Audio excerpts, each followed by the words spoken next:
estuve revisando y viendo algunas de las carreteras más peligrosas del mundo. Unas de las carreteras más peligrosas del mundo. Por ejemplo, esta es la carretera a Los Yungas, que queda en Bolivia. ¿A quién le gustaría manejar por allí? Bastante difícil, ¿cierto? Transitar por ese lado. También está el paso Estelvere Italia. Tal vez no se alcanza a apreciar bien, pero la inclinación es supremamente fuerte. Es una inclinación, tanto que mire cómo va la carretera. Y aún así la inclinación es bastante prolongada. No sé cuántos grados, pero es muy difícil manejar por allí. Una persona que no sabe manejar bien los frenos se puede quedar fácilmente sin frenos en esa bajada. También está el túnel de Guiliang, de pronto se pronuncia así, en China. No sé si lo alcancen a apreciar bien, pero a lo largo del borde de la montaña va la carretera y va entrando por un túnel y otro y otro. Cada huequito que ustedes ven adelante de ese bus que se alcanza a ver, cada huequito de esos es por donde va la carretera. La carretera va metida por todo el bordecito de la montaña y va entrando por allí, y imaginen lo que se siente yendo por ese lado, ¿no? Lo que están sintiendo las personas que van en ese vehículo. Está este otro, la carretera de Karakorum, en Pakistán. Entonces también algo parecido a la que acabamos de ver. Está el paso de Soja en India. ¿Se dan cuenta cómo tiene que pasar esos vehículos? En el borde, prácticamente no hay espacio para maniobrar, donde el conductor se desvíe unos pocos grados, fácilmente va a caer por el precipicio. Y está esta última, había otras más, pero pues solamente escogí algunos. Se llama Fairy Meadows en Pakistán. No sé si a ustedes les gustaría estar en ese campero allí tratando de pasar al lado del otro. Por los ojos que tienen, veo que quieren ir a visitar estos lugares. Ahora, no pensemos en los conductores, ¿cierto? Porque nos encanta pensar en los conductores, ¿no? Nos encanta pensar en nosotros como pasajeros. ¿Qué haría yo si voy en un bus de esos y pensando que mi vida está en las manos de ese conductor? Pensemos en este momento en los que construyeron esas vías. Todo lo que tuvieron que hacer, romper la montaña, hacer túneles por el borde de una montaña para poder lograr hacer que pase una carretera y tener acceso a una población, a un caserío, a un lugar. Pero ¿cuánto tuvieron que trabajar? Romper, llenar valles, romper montañas, hacer una cantidad de cosas para que pudieran comunicar, para que estas personas que van en estos carros pudieran llegar a estas poblaciones.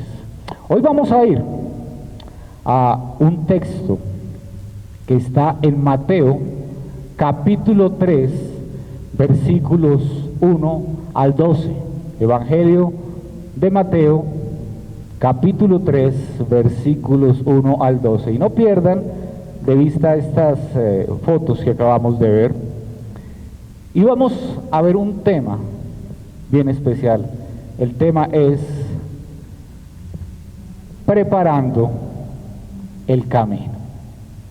No estamos pensando en la carretera, estamos pensando en los constructores de la carretera. Entonces, hoy vamos a ir a un texto un poco fuerte para aquel que de pronto no ha puesto su confianza en el Señor, pero para nosotros los que hemos puesto nuestra confianza en el Señor, es un texto hermoso, maravilloso, porque nos recuerda cuánto es el amor del Señor para tomarnos de su mano, para acercarse a nosotros, para levantarnos, para sacarnos de una segura condenación y llevarnos a una inmerecida salvación. Entonces, vamos ya de una vez al texto de Mateo, capítulo 3, versículo 1, dice así: en aquellos días llegó Juan el Bautista predicando en el desierto de Judea, diciendo, ahora vamos a ver qué es lo que él está diciendo.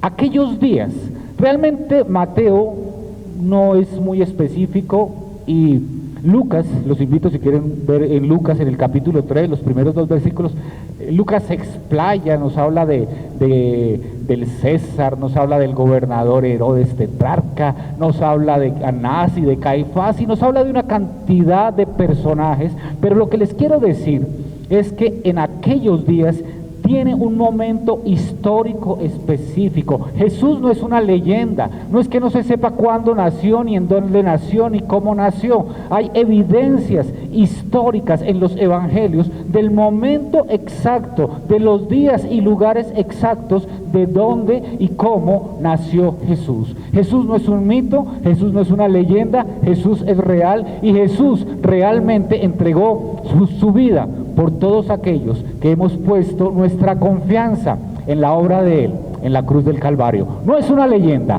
Jesús es real. En aquellos días, y continúa diciendo, ¿llegó quién? Juan el Bautista. Y yo creo que todos hemos escuchado hablar de Juan el Bautista, ¿verdad?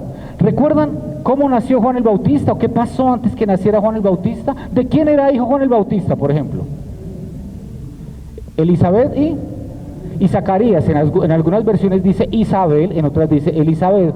No se afecten por eso, sencillamente son 2 traducciones de la misma palabra.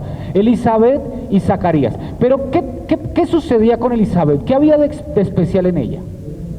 Era estéril, pero además también era prima familiar cercana de María. ¿Y qué más? Era esposa del sacerdote Zacarías. Bueno, ya vamos a Zacarías, pero ¿qué más? ¿Qué más? ¿Era qué? También, pero ¿qué más? ¿Qué más? Era anciana. Era una mujer anciana. Era una mujer que ya no podía tener hijos, primero porque era anciana, pero segundo porque era estéril. Y todo lo demás que ustedes dijeron, claro que sí, fue en un momento el Espíritu Santo vino a ella, y Juanito el Bautista, cuando está todavía en el vientre, se mueve de una manera espectacular. Pero bueno, esa es Elizabeth, anciana, una mujer que Dios hace un milagro en ella, familiar muy cercana, prima de María, la madre de Jesús. ¿Y qué más dijimos? Que anciana. Bueno. Y ahora el esposo Zacarías, ¿el papá de quién? Juanito el Bautista, ¿cierto? En ese momento Juanito, porque todavía está pequeñito. Juanito el Bautista. ¿Qué oficio? Ya lo dijeron por acá los sacerdote. Cualquiera podía ser sacerdote. Yo me inscribía en una academia de sacerdote y me volvía sacerdote. ¿Qué había que ser para ser sacerdote? Descendiente de la tribu de Leví. Solamente ellos, por mandato, eran sacerdotes. ¿Quién más de esos 3 que estamos hablando era descendiente de la tribu de Leví? Juanito, claro, hijo de Zacarías, sacerdote. Pues Juanito también descendiente de la tribu de Leví. Juanito era sacerdote también, mandado a ser sacerdote por descendencia, era sacerdote. Porque guarden esa información, porque es muy importante para ahora más adelante. Pero aquí hay algo importantísimo. Desde hacía muchos años Dios no le había hablado a su pueblo, no había enviado mensaje, no había enviado profeta. ¿Alguien recuerda cuántos años? 400 años, exactamente. 400 años de silencio. El último profeta es el último profeta que está en el Antiguo Testamento, que se llama Malaquías. Malaquías es el último profeta, 400 años, y viene lo que se llama el periodo de silencio. 400 años en que Dios no le habla a su pueblo, y el pueblo está ansioso. El pueblo sabe que hay una promesa, que va a llegar el Mesías. El pueblo sabe que en cualquier momento va a llegar un profeta a la usanza de Elías. Ellos piensan que es el mismo Elías, pero que va a llegar a hablar del Mesías, que llegó el Mesías, para anunciar que llegó el Mesías, y 400 años en silencio, y algunos, los más devotos, están ansiosos, esperando esa noticia. Otros, tristemente la mayoría, ya lo dieron por descartado, ya dijeron, no, definitivamente, esto se quedó así, apague y vámonos. Pero hay un grupo de personas que está ansiosa, que está esperando que llegue ese profeta a anunciar que el Mesías ha llegado. Continúa este texto diciendo, Juan el Bautista, ¿haciendo qué? Predicando en el desierto de Judea. ¿En dónde está? En el desierto de Judea. Dijimos que Juan el Bautista es un sacerdote, es de la casta sacerdotal. Es decir, él debería estar ¿en dónde? En el templo. Él debería estar haciendo lo mismo que hacía Zacarías, su padre, esperar su turno para prender el incensario o para llevar algunos servicios o para poner los panes del propiciatorio, en fin, los diferentes servicios, oficios que tenían los sacerdotes y que se iban rotando. Pero Juan el Bautista no está en el desierto, en el templo. Juan el Bautista está en el desierto. Además de eso, Juan el Bautista, ¿qué características debía tener? ¿Perdón? ¿Cómo? Ah, sí, no, esa es lo que hace. Pero ¿cómo debería ser la vida de él?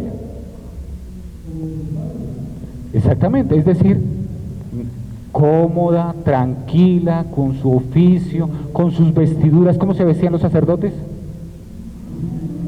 Túnicas, ¿de qué material? De lino fino, normalmente blancas. Bueno, el efod era para el sumo sacerdote, pero sí eran unas vestiduras, un oficio diferente. Él debería estar allí, dedicado a todo eso, estar pendiente de llevar adelante. Sin embargo, ¿en dónde está Juan el Bautista? En el desierto de Judea. Y dice que él apareció diciendo, y miren, porque es muy importante, ¿cuántos años lleva de silencio Dios? 400 años, y vamos a ver la primera palabra que dice Dios a través de su profeta llamado Juan el Bautista, un profeta a la usanza del Antiguo Testamento después de 400 años. Dice, arrepiéntanse. Es la primera palabra. Toda la predicación de Juan el Bautista se traduce en lo que dice el versículo 2. Arrepiéntanse porque el reino de los cielos se ha acercado. Es decir, la predicación, el mensaje que Dios manda a través de Juan el Bautista, así como uno dice que una oración tiene sujeto, verbo y predicado, aquí vemos que el mensaje que envía Dios a través de Juan el Bautista tiene una orden y una explicación. ¿La orden es cuál? Arrepiéntanse. ¿Y la explicación? Porque el reino de los cielos se ha acercado. Primera orden y única después de 400 años. Arrepiéntanse. Y el mensaje de Juan simplemente es un llamado al arrepentimiento. Pero como lo hemos dicho muchas veces acá, pero no sobra repetirlo, el arrepentimiento no se trata de sentimientos.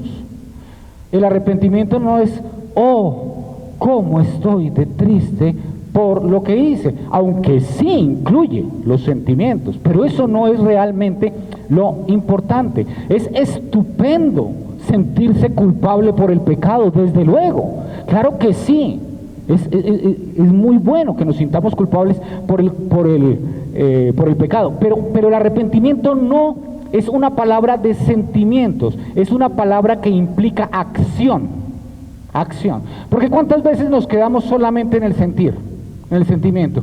Oh sí, la embarré, qué cosa tan mal, terrible, me porté muy mal, pero sigo igual, sigo haciendo lo mismo, sigo mi vida continúa en el mismo círculo vicioso.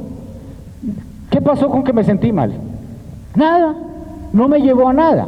Eso no se llama arrepentimiento, sino remordimiento, exactamente. Eso lo hemos aprendido muy bien. Y Juan el Bautista no dice, tengan remordimiento. Dice, arrepiéntanse. El arrepentimiento es un cambio de pensamiento. Mi mente comienza a pensar diferente respecto a Dios y respecto al pecado.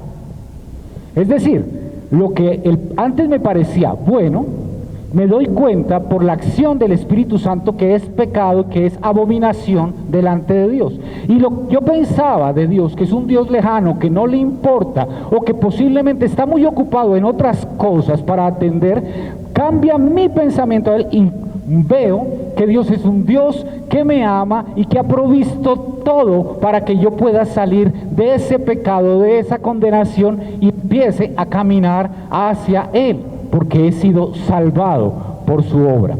Conclusión, primera parte, el arrepentimiento.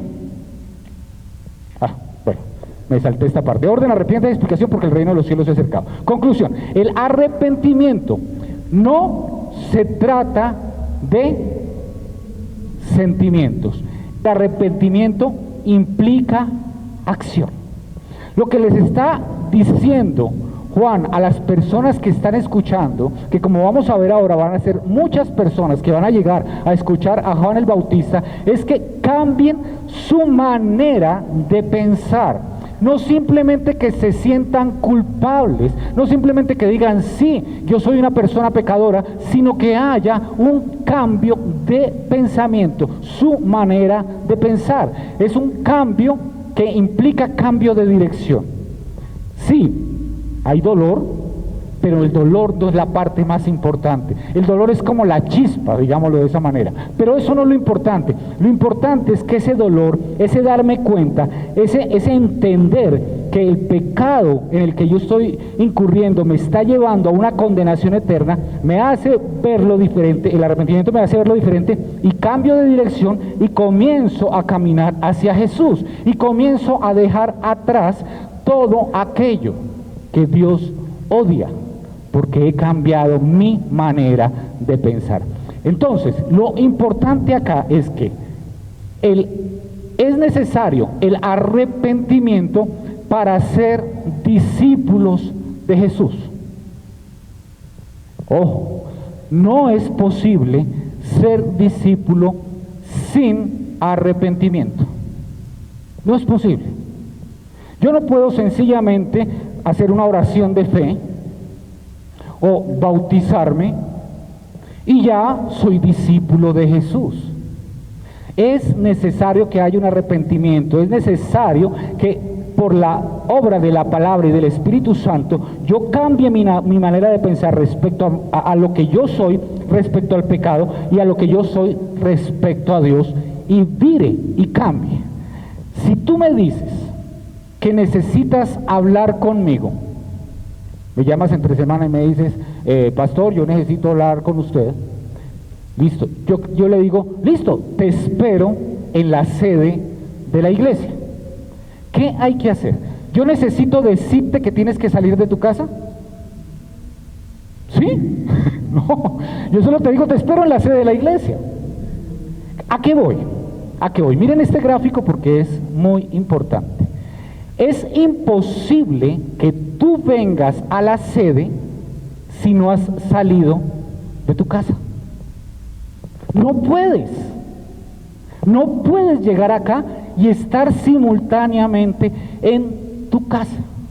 El arrepentimiento es eso.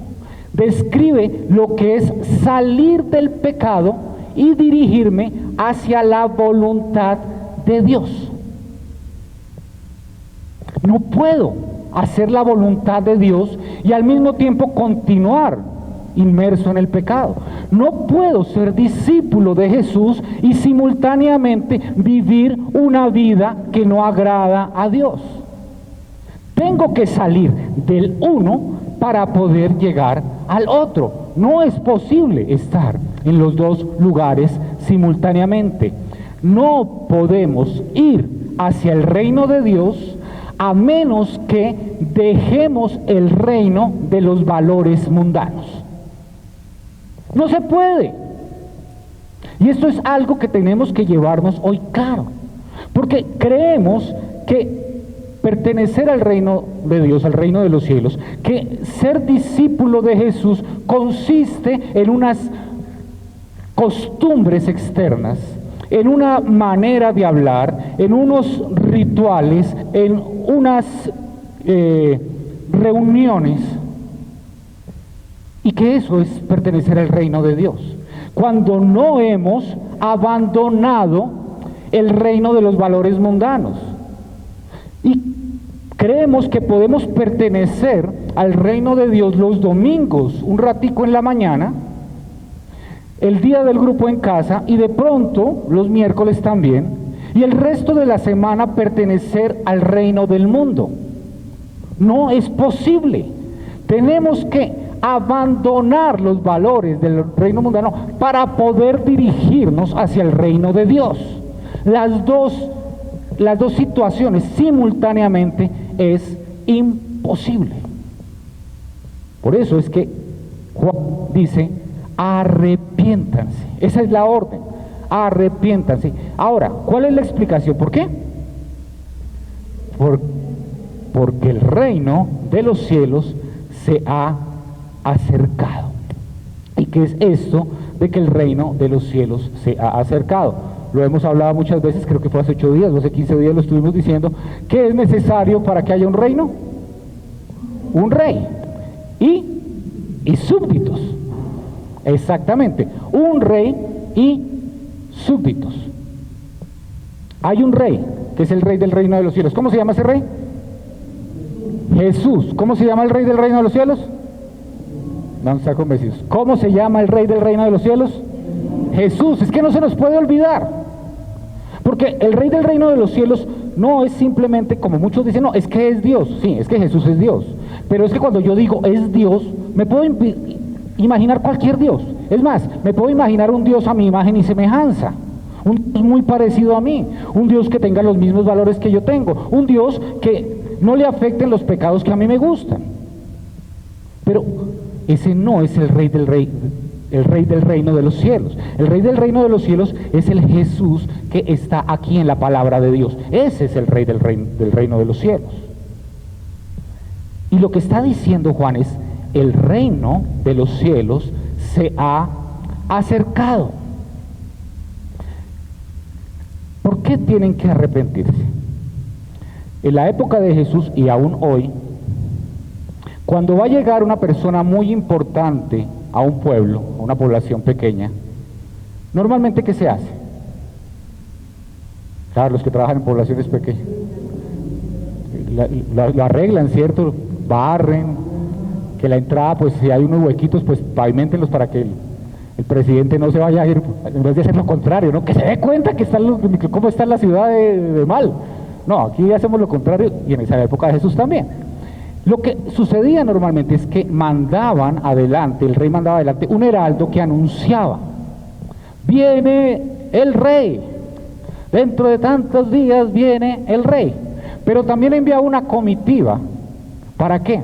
Para que hiciera lo que hacemos nosotros: rellenaran los huecos, si había algún monte por ahí que estuviera estorbando el camino, lo rompían, lo quitaban, y el camino era mucho más cómodo para cuando el rey llegara. Preparaban todo para que la entrada del rey fuera lo más cómoda posible. Entonces, continúa Mateo narrando en el versículo 3: porque este Juan es aquel a quien se refirió el profeta Isaías cuando dijo: voz que clama en el desierto, preparen el camino del Señor, hagan derechas sus sendas. Mateo está explicando por qué Juan el Bautista da ese mensaje. Porque ya Juan el Bautista había sido anunciado ¿por quién? Por Isaías. Y ustedes pueden ir a Isaías 40 del 3 al 5, no lo voy a leer, pero los invito a que vayan, Isaías 40 del 3 al 5, y allí narra todo esto.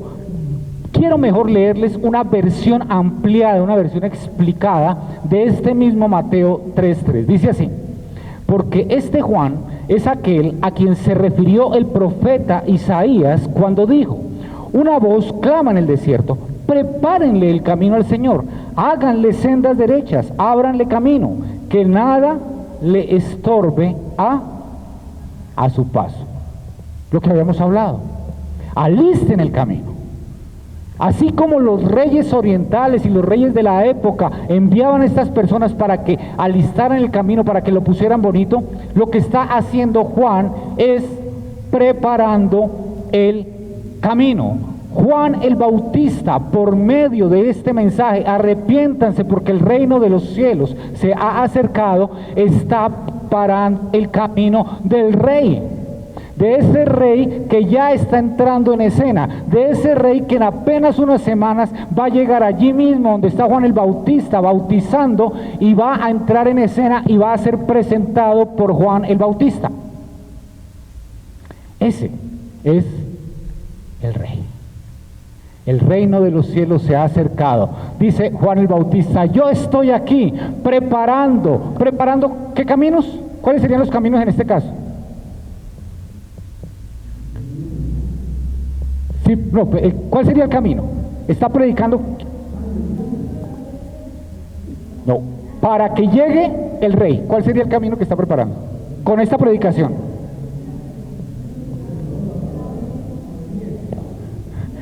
Sí, los corazones.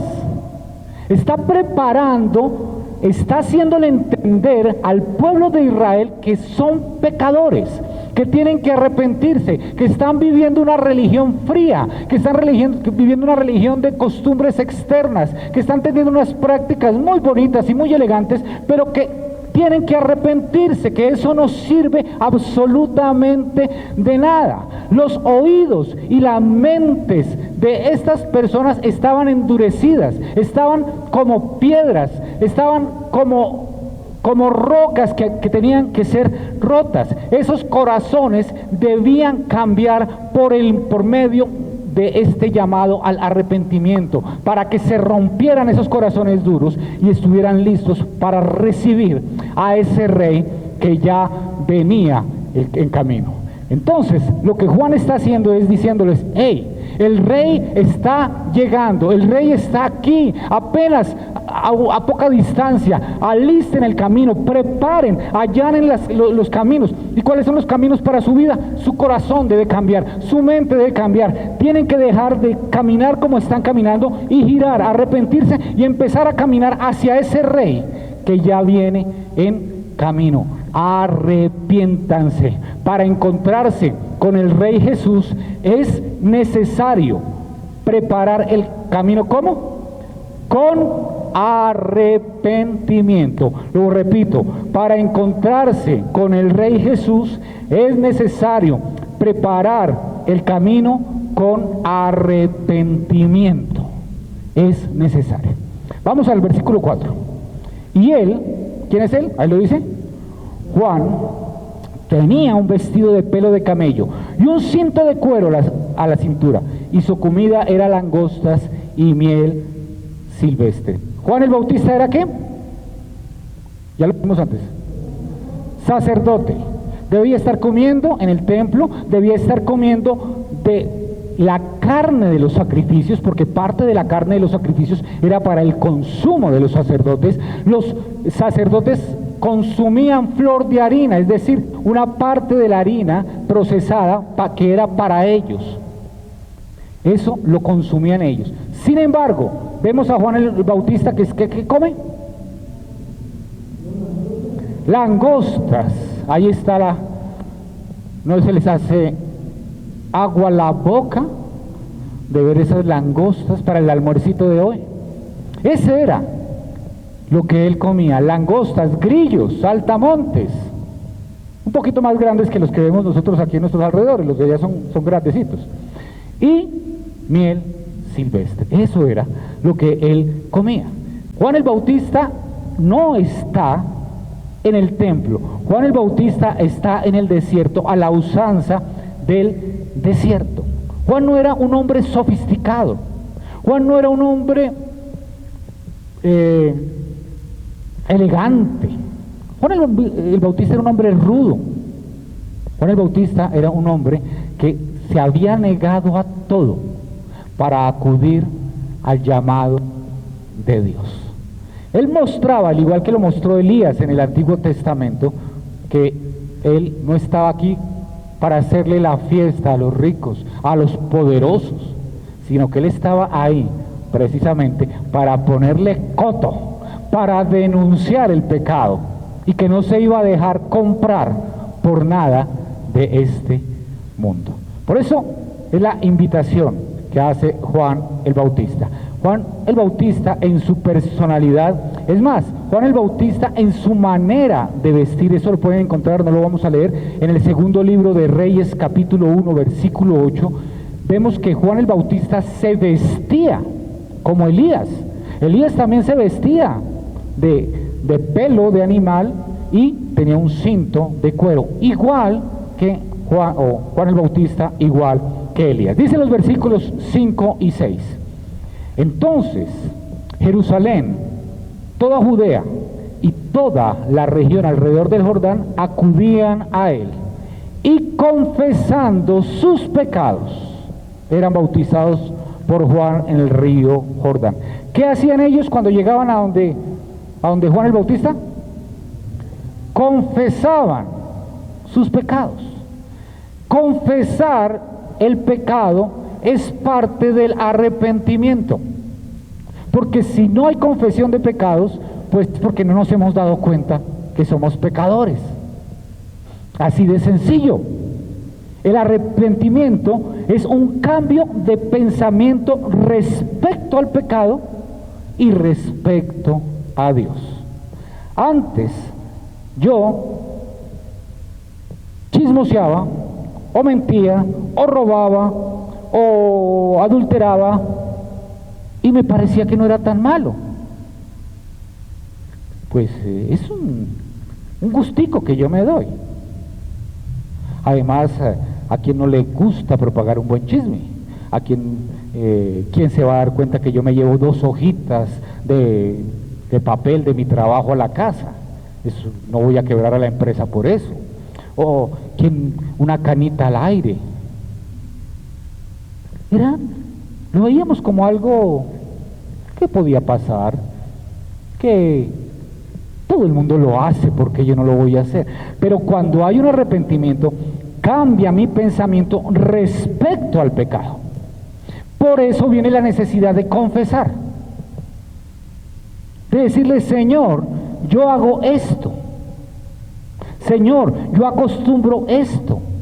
Señor, reconozco que he pecado, que soy pecador, que yo camino en medio de estos pecados, que mi vida es una vida de mentiras, que mi vida es una vida de lascivia, que mi vida es una vida de ira, que mi vida es una vida de egoísmo, que mi vida es una vida de envidia. ¿Por qué? Porque ya dejo de verlo como una costumbre no tan mala o del común de la gente, y empiezo a darme cuenta que es un pecado que es abominable a los ojos de Dios. Cambia mi mentalidad, mi pensamiento respecto al pecado, pero también respecto a Dios, porque ya puedo ver que Dios ha puesto el único medio por el cual yo puedo librarme de la condenación por mi pecado. Por eso la confesión de pecados era necesaria para este bautismo de arrepentimiento de Juan. Si no hubiera sido así, si no hubiera una confesión de pecados, pues simplemente era un baño, un chapuzón, pero no era nada más. Pero ¿qué sigue diciendo este mismo versículo 6? Y confesando sus pecados, eran bautizados por Juan en el río Jordán. Atención, si bien es cierto que en el Antiguo Testamento Y si bien es cierto que antes de Jesús había algunos ritos que incluían un lavatorio, una purificación, no tenía nada que ver con el bautismo de Juan. El bautismo de Juan es algo que surge con Juan el Bautista. Aunque se parezca a otros ritos de lavamiento, el significado de arrepentimiento lo imprime Juan el Bautista, mandado directamente por Dios. Entonces no es lo mismo. Y el bautismo de Juan era un bautismo que tenía que ver directamente con el cambio de dirección. Ya no voy a ser el mismo que era hasta ahora. Muchas personas, dice el texto, vinieron a la región alrededor del río Jordán y acudían a él. ¿A hacer qué? Bautizarse. La palabra bautizo, ¿qué quiere decir? Sumergir, exactamente, sumergir. Nosotros oímos la palabra bautizo y le damos una connotación religiosa o espiritual, pero cuando habla un judío de bautizo, sencillamente es sumergir, punto. Entonces, cuando un judío leía esto, decía, sencillamente oía, y muchos, y confesando sus pecados, eran sumergidos por Juan en el río Jordán. Así lo entiende, o lo entendía un judío de la época. Sumergido, ¿para qué? Para arrepentimiento, para mostrar arrepentimiento. Ya vamos a volver sobre esta idea un poquito adelante. Dice el versículo 7, pero cuando vio que muchos de los fariseos y saduceos venían para el bautismo, y aquí es sorprendente y solamente una nota al margen, los saduceos y los fariseos eran dos partidos religiosos de la época, pero eran contradictorios. Lo que consideraban importante los fariseos, los saduceos lo desechaban, y lo que consideraban importante los saduceos, los fariseos lo desechaban, y no solamente eso, sino que se contradecían. No voy a entrar a explicar, pero sí quiero mostrarles cómo es de interesante que estos miembros de dos grupos religiosos diferentes, enemigos, los dos llegan a estas personas que están allí bautizándose en arrepentimiento en el río Jordán por la predicación de Juan el Bautista. Realmente no es muy claro que ellos realmente estuvieran arrepentidos, pero ellos tenían algo en común, y es que eran personas que les gustaba mucho mostrar su espiritualidad externa, afiliarse o adecuarse a todo aquello que les podía mostrar, que les podía dar un nombre de personas espirituales. Y si Juan el Bautista era tan popular en ese momento, pues qué mejor que adherirme a esta persona que está siendo popular para que me muestre a mí como una persona espiritual. Cualquier parecido con los políticos modernos, coincidencia. Yo me adhiero al popular para ganar algo de popularidad de parte de él. Eso era lo que estaban haciendo estos fariseos y estos saduceos. Pero miren, les dijo, ¿qué le dice él a estos religiosos? Camada de víboras. ¿Quién les enseñó a huir de la ira que está al venir? ¿Ustedes creen que por venir es pegarse un chapuzón no van a recibir la ira que viene de parte de Dios? Pero les dice, camada de víboras.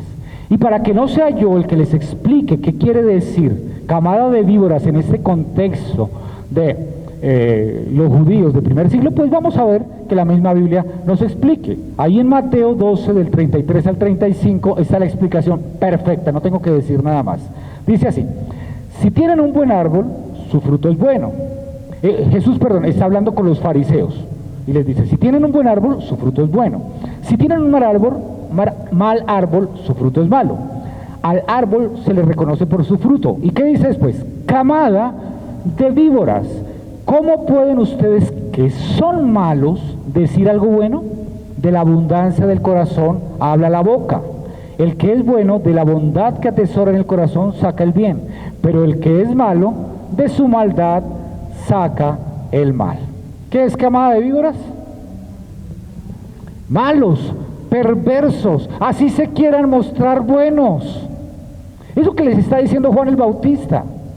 ¿Ustedes creen que por estar acá, por ser parte de este grupo de personas que se está bautizando en arrepentimiento, ustedes van a huir de la ira venidera? Ustedes son malos, ustedes están lejos de Dios, ustedes no están viviendo un verdadero arrepentimiento. Las personas no quieren oír este tipo de mensajes de parte de Dios. A nadie le gusta pensar que Dios es un Dios que se enoja contra el pecado. Y los fariseos y los saduceos tal vez no querían escuchar este tipo de mensaje. Pero ¿saben algo? Ese es el tipo de mensaje que la iglesia tiene que escuchar. Porque tristemente creemos que debemos endulzar la palabra de Dios y solamente decir esos textos los cuales Dios te ama. Claro que Dios te ama. Dios ha hecho todo para que tú seas salvo. Claro que Dios ha hecho todo para que tú seas salvo. Dios entregó a su Hijo Jesucristo en la cruz del Calvario para que todo aquel que en Él cree no se pierda, sino que tenga vida eterna. Claro que es así. Pero también está la otra cara de la moneda. Si no hay arrepentimiento, si no hay confianza en el Señor Jesucristo, pues viene la ira de Dios. Por eso les decía que este mensaje de Juan el Bautista era bueno para unos y malo para otros. Para todas estas personas que llegaron y que dijeron, wow, el Mesías, el Rey, ya está llegando, ya está entrando, ya está a puertas de nosotros. Había felicidad, y había arrepentimiento, y había constreñimiento, y decían, sí, yo he sido un mal judío, yo no he cumplido con la ley, yo no he hecho las cosas bien, yo prometo a Dios que de ahora en adelante mi vida será diferente, y confieso que no he hecho las cosas bien, y se sumergían y salían gozosos, felices, porque ya estaban listos para enfrentarse al Rey que venía. Pero para los fariseos y los saduceos era una pésima noticia, porque ellos querían seguir viviendo de una religiosidad falsa. La diferencia es que para nosotros es una buena noticia que Dios se enoja contra el pecado, porque nosotros hemos acudido a Él y le hemos dicho, Señor, tú me has convencido por tu Espíritu Santo de pecado, de justicia y de juicio, y yo me arrepentí y voy caminando de tu mano y me gozo, Señor, y sé que tú te enojas y que tú condenas al pecador, pero yo estoy en tu mano y soy salvo. Esa es la diferencia para nosotros. Aunque las palabras son fuertes, no son una mala noticia, son una buena noticia. Ya no estamos condenados, ahora estamos salvados. Y después de que les dice estas palabras tan fuertes, que les enseñó a huir de la ira venidera, les dice Juan el Bautista, por tanto, den frutos dignos de arrepentimiento. ¿Cuáles son los frutos dignos de arrepentimiento? Si yo hacía esto, ahora hago lo contrario. Si yo era una persona absolutamente avara, absolutamente egocéntrica, cambio y ahora soy una persona generosa, dadivosa. Es un cambio. Si era una persona que robaba, ahora no solo no robo, sino que ayudo. Zaqueo es un ejemplo. Dice, después de que Jesús va a la casa de él, dice, devuelvo todo lo que he robado, y aquel que he ofendido se lo devuelvo 4 veces. Hay un arrepentimiento verdadero. La nueva traducción viviente lo dice de una manera muy fácil de entender. Demuestren con su forma de vivir que se han arrepentido de sus pecados y han vuelto a Dios. Juan el Bautista no dejaba ninguna duda de lo que es el arrepentimiento. Arrepentimiento sin fruto, arrepentimiento en cambio no es arrepentimiento. Es un dicho.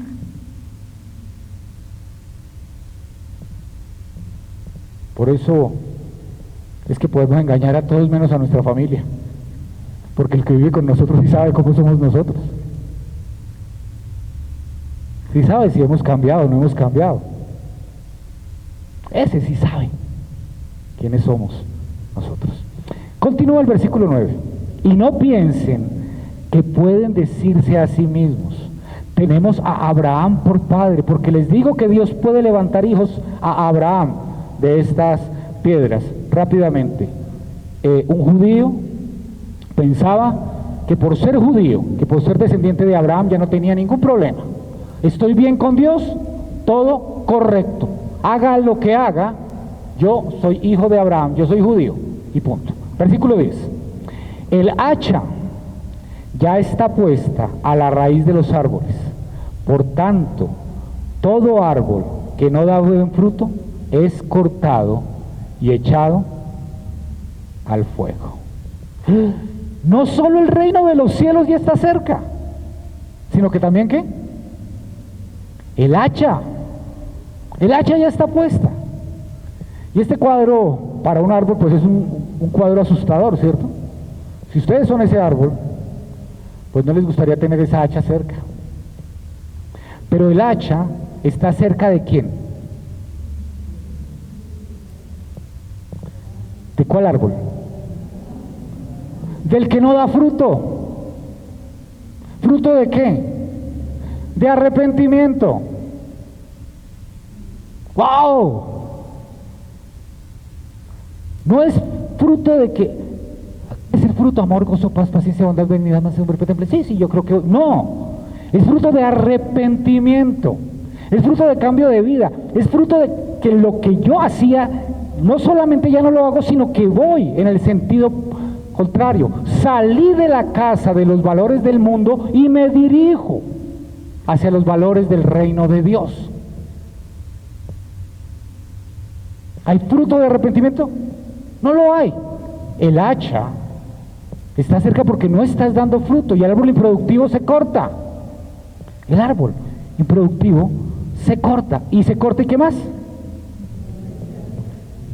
Y es echado al fuego.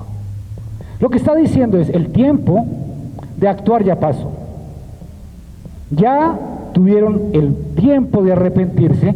Ya Juan el Bautista dio el mensaje. El que no dio fruto va a ser cortado y echado al fuego. Ya vuelvo en esta idea. Vamos al versículo 11. Ya vamos a terminar. Necesito regresarme un momentico. Yo en verdad los bautizo a ustedes con agua para arrepentimiento. ¿El bautismo de Juan de qué era? De arrepentimiento. Y atención a esto: el bautismo de Juan no es el mismo bautismo cristiano. El bautismo de Juan es un bautismo que lo que está diciendo, esta persona se arrepintió. Ya va a comenzar a caminar conforme a la ley. El arrepentimiento de Juan es el arrepentimiento del que habla todo el Antiguo Testamento. Ustedes lo encuentran en Oseas, lo encuentran en los Salmos, lo encuentran en Isaías, lo encuentran en todo el Antiguo Testamento. ¿Cómo se arrepentía un judío en el Antiguo Testamento? Estoy obrando en contra de la ley de Dios, me arrepiento y comienzo a obrar conforme a la ley de Dios. Eso era el arrepentimiento judío.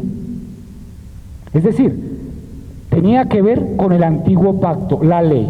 No robes, no mates, no. Cambio y comienzo a actuar. Pero no es el mismo bautismo cristiano. El bautismo cristiano, recuerden, que es sumergirse, recordando que hemos muerto con Cristo, y salimos del agua recordando que hemos resucitado con Cristo, que hemos nacido de nuevo, y diciéndole a los demás: de esta manera yo les quiero contar que yo soy una nueva criatura, que he nacido de nuevo. Pero no es el mismo bautismo de Juan, de arrepentimiento respecto a la ley. ¿Qué quiere decir con eso? Ya volvemos allí. Dice a continuación: pero aquel que viene detrás de mí es más poderoso que yo, a quien no soy digno de quitar las sandalias. Es tan poderoso que no soy digno ni siquiera de ser el esclavo más esclavo, porque ni siquiera el esclavo más esclavo le quitaba las sandalias, le quitaba las sandalias al otro.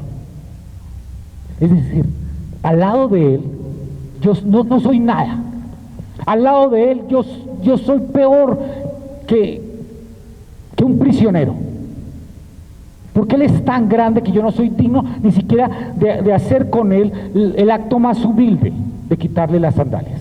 Pero mire lo que dice a continuación: él los bautizará con el Espíritu Santo y con fuego. Y aquí ya terminamos con esto. Aquí Juan está dando la primera pincelada, que el arrepentimiento no da salvación. Antes de que me quemen por hereje, les voy a dar la idea completa. El arrepentimiento no da salvación. Juan el Bautista está llamando al arrepentimiento a la usanza del Antiguo Testamento. Todos los que lo están escuchando son judíos que conocen la ley, que conocen los 10 mandamientos, que conocen los mandamientos extendidos, que conocen los mandamientos civiles, que conocen los mandamientos ceremoniales, y que los tratan de cumplir, y que muchos no los cumplían. Y cuando ellos escuchan arrepiéntanse, lo que hacen es pensar: sí, yo he sido un mal judío, yo no he sido fiel a Moisés, al pacto, tengo que voltearme y comenzar a caminar conforme a la ley. Y es lo que están haciendo. Pero el arrepentimiento, que tiene que ver con cumplir mandamientos, ¿da salvación? Si fuera así, en el Antiguo Testamento no se hubiera necesitado estar haciendo sacrificio tras sacrificio, sacrificio tras sacrificio. No, simplemente con ser un buen judío era suficiente. Pero se necesitaban los sacrificios. Por eso Juan el Bautista dice: miren, yo solamente estoy acá para que se bauticen, porque han sido unos pésimos judíos, y comiencen a caminar conforme a la ley de Dios. Pero viene uno que va a hacer algo mucho más grande que yo. Él los va a bautizar con el Espíritu Santo.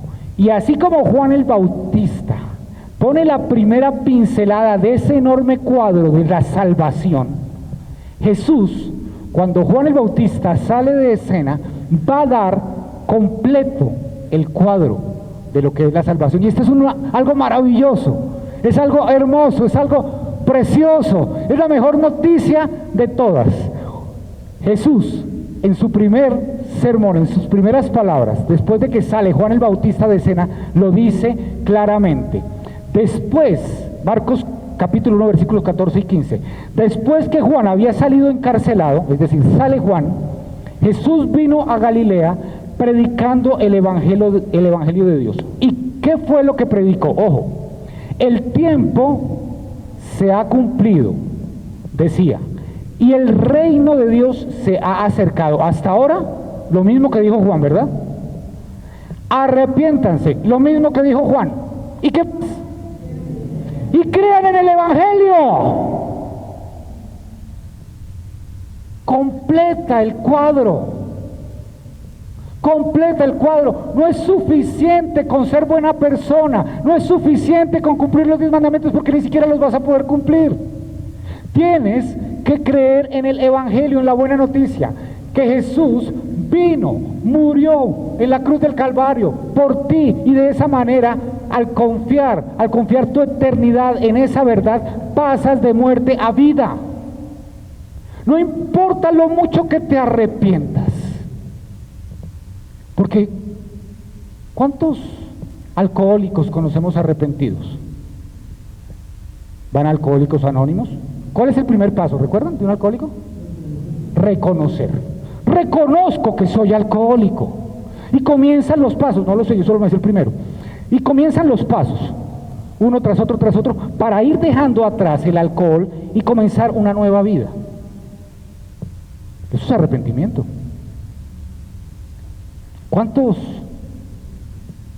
hombres adúlteros han dejado el adulterio y han comenzado a caminar en fidelidad a su esposa? ¿Cuántos ladrones, sea porque los atraparon o no, pero dejaron de robar? Hay arrepentimiento verdadero, hay entendimiento del pecado, hay entendimiento que se obró mal, pero hasta ahí no hay salvación. Por eso el cristianismo no tiene nada que ver con obras. El cristianismo tiene que ver con nacer de nuevo y después vienen las obras. Primero, por la obra del Evangelio, de la palabra de Dios. El Señor me habla tan fuerte, tan duro, que me dice: generación de víbora, tú estás lejos de Dios. Y yo me doy cuenta que estoy lejos de Dios porque el Espíritu Santo, por la palabra, me muestra quién soy yo y me lleva al arrepentimiento. Y deposito, aquí viene el arrepentimiento, deposito mi confianza en la verdad que está en la palabra, que Jesús murió en la cruz del Calvario cuando yo debía estar allí pagando. Deposito mi confianza en esta verdad, nazco de nuevo, soy sellado por el Espíritu Santo de Dios, el cual es las arras de mi salvación. Los va a bautizar en el Espíritu Santo, le dijo Juan, ¿cierto? Ustedes van a ser el templo del Espíritu Santo. Ustedes van a ser confrontados por el Espíritu Santo. Los va a bautizar con el Espíritu Santo. Y al creer y ser sellados por el Espíritu Santo, vamos a tener las arras de la herencia. Pero después dice ¿qué? El Espíritu Santo, ahí lo dice, y con fuego. Ya les voy a explicar esto de fuego. Versículo 12. El bieldo, otra traducción, aventador. El aventador, el bieldo, está en su mano y limpiará completamente su era. ¿Qué es una era? Donde se trilla, exactamente, gracias. Y recogerá su trigo en el granero, pero quemará la paja en un fuego que no se apaga. Esto que voy a mostrarles es una pésima noticia para el que no ha nacido de nuevo, pero para nosotros, los que estamos acá, que hemos nacido de nuevo, es una noticia maravillosa, espectacular. Voy a mostrarles qué quiere decir esto de fuego. Los 3 versículos nos lo aclaran. Mateo 3:10. El hacha ya está puesta a la raíz de los árboles, por tanto todo árbol que no da buen fruto es cortado y echado al fuego. Vamos a saltarnos al último versículo, al 12. El bieldo está en su mano y limpiará completamente su era y recogerá su trigo en el granero, pero quemará la paja en un fuego que no se apaga. Si el versículo 10 y el 12 señalan que el fuego es ¿qué? Infierno, condenación, castigo, ¿sí? Pues cuando habla el versículo 11, pues está refiriendo exactamente a lo mismo. ¿Qué quiere decir eso? Antes de dar la explicación final. Este es el bieldo o el aventador. Ahí lo ven. Ese tenedor se levanta así, el trigo que ya está trillado, el viento se lleva la cáscara, la cascarita, y el peso de la semilla hace que la semilla caiga, mientras la cascarita se la lleva el viento. La paja se dispersa, después se barre y se quema. Los judíos pensaban que el Mesías vendría con juicio, pero para los no judíos. Y aquí les dice, no, el juicio es para todo aquel que no es bautizado por el Espíritu Santo, que no mira, cree. ¿Qué es lo que está diciendo este texto? Todos vamos a ser bautizados en el día final, pero ese bautismo comienza desde ya, y somos bautizados en uno de dos, o en Espíritu Santo o en fuego. Unas personas van a ser bautizadas con el Espíritu Santo para salvación eterna y otras en fuego para condenación eterna. Ahora, eso es mala noticia para el que no ha creído, eso es mala noticia para el que no ha depositado su confianza en Jesucristo. Esa es mala noticia para aquel que se quedó solamente en el arrepentimiento pero no ha creído en el Evangelio. Pero para nosotros, los que estamos acá, que nos hemos arrepentido por la obra del Espíritu Santo y que hemos depositado nuestra confianza en el Señor, que hemos nacido de nuevo, pues es una noticia maravillosa.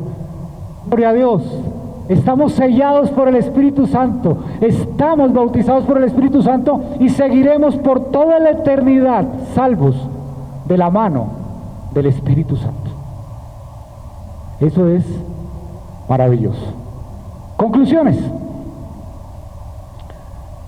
Así como Juan el Bautista, con el mensaje que le mandó el Señor, preparó el camino para el pueblo judío, llamándolo al arrepentimiento, hoy el Señor nos sigue llamando al arrepentimiento, día tras día tras día.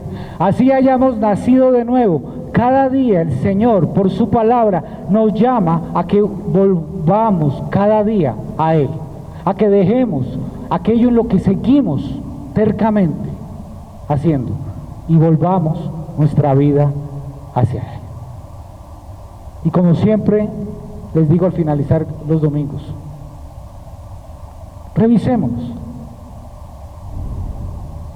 Si ya he nacido de nuevo, si voy de la mano del Señor, si Él es mi Rey y mi Señor, gracias Señor, me aferro más a ti, camino más contigo, me gozo más en ti. Pero sí, posiblemente solamente has hecho un arrepentimiento porque te sientes mal con tu pecado, pero no has confiado tu vida en la verdad del Evangelio. Hoy es el momento de hacerlo. Hoy es el momento. Mañana puede ser tarde. No sabemos si mañana amanezcamos vivos. El Señor está con sus brazos abiertos diciéndote: no quiero bautizarte con fuego, yo quiero bautizarte con el Espíritu Santo. Ven a mí, cree en lo que yo hice por ti. Comienza una nueva vida tomado de mi mano. Amén. ¿Oramos?